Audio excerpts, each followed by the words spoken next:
When you hear the phrase, tax the rich, what comes to mind? I'm really hoping this doesn't. When I think of the phrase tax the rich, the only thing that comes to mind is a certain YouTube channel. That YouTube channel is TaxTheRich100.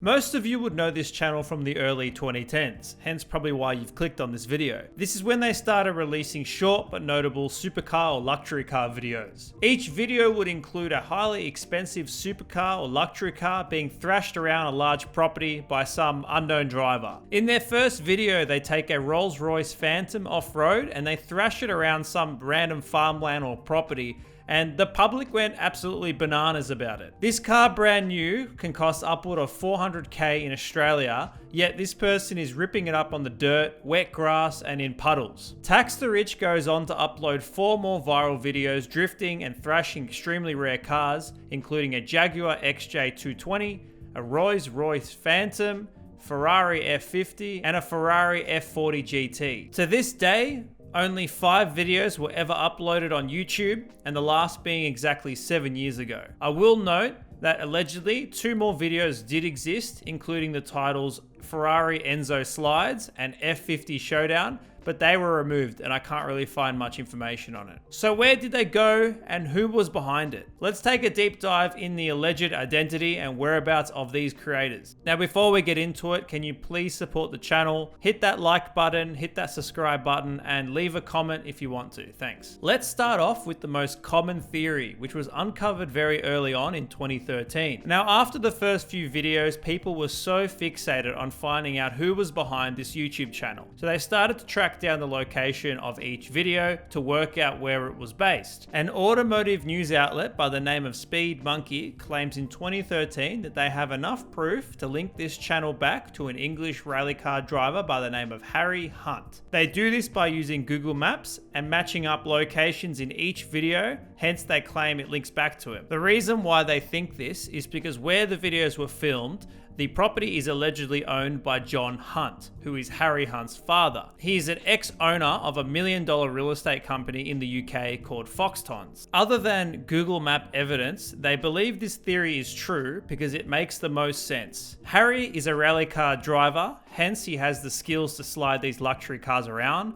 Plus, his dad has the money to afford these vehicles and not have to worry about how they've been treated. This goes on to be the only claim backed by solid evidence. I wouldn't really say solid, but some evidence. Whereas the next claim is a bit more controversial and is not really backed by anything concrete. An article published by Top Gear in 2014 makes claims that the people involved are just 2 friends who like filming cars. Go figure. One is in charge of the camera and the other is the driver. However, the driver is no rally professional, but just someone quite skillful in sliding cars around. The pair are in no way extremely wealthy, but make an honest living and enjoy filming cars as a hobby. They go on to say that most of these vehicles are borrowed from an associate whom trusts them greatly. However, the reason why they did not proceed to continue videos on YouTube is purely based on the nature of how some of these vehicles were sourced. For example, the Rolls-Royce Phantom allegedly was a loaned vehicle directly from the dealership, and no one was aware that this is how the car was going to be used. So when the video surfaced, the company Rolls-Royce quickly realized that it was their blue Rolls-Royce long wheelbase version because it was the only one in Britain at the time.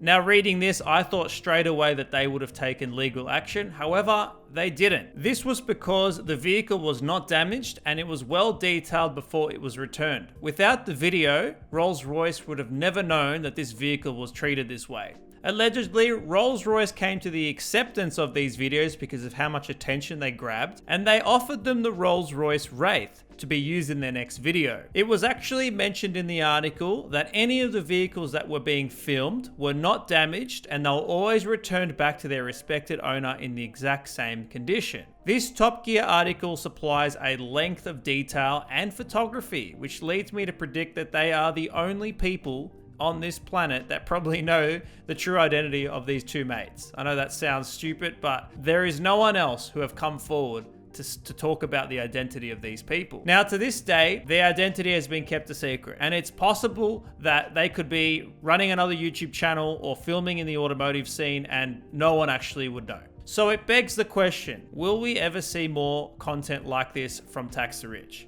I honestly believe no. I think this YouTube channel was short-lived and we're not going to see anything else like it. But if you're seeking this type of content and you want to get your fix, there are some alternatives. Now, Ken Block, Jim Carner's, there's my favorite. However, unfortunately, he did pass away early this year and we won't be seeing much more of his content. Or if you're just into destruction, you've got Whistling Diesel, that might be for you. The bigger this channel gets, the more luxury cars he destroys. This guy is just fucking insane.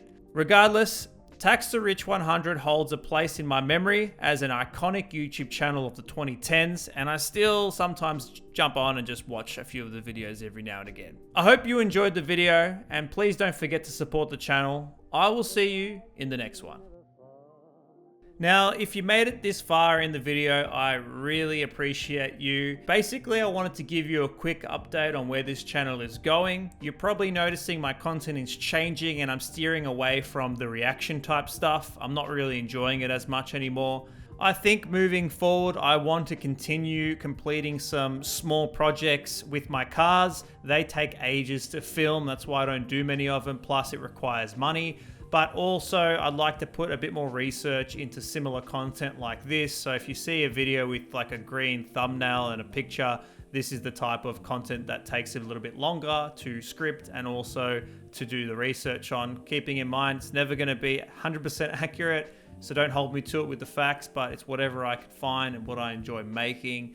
But either way, like I said, you're only going to be listening to this stuff if you've watched all the way to the end. So make sure that you are supporting the channel, and I do hope to release some more interesting content as frequent as I can. But at this stage, depending on how I go, it could be either every fortnight or every month, because I tried weekly and it's just too hard at this current time.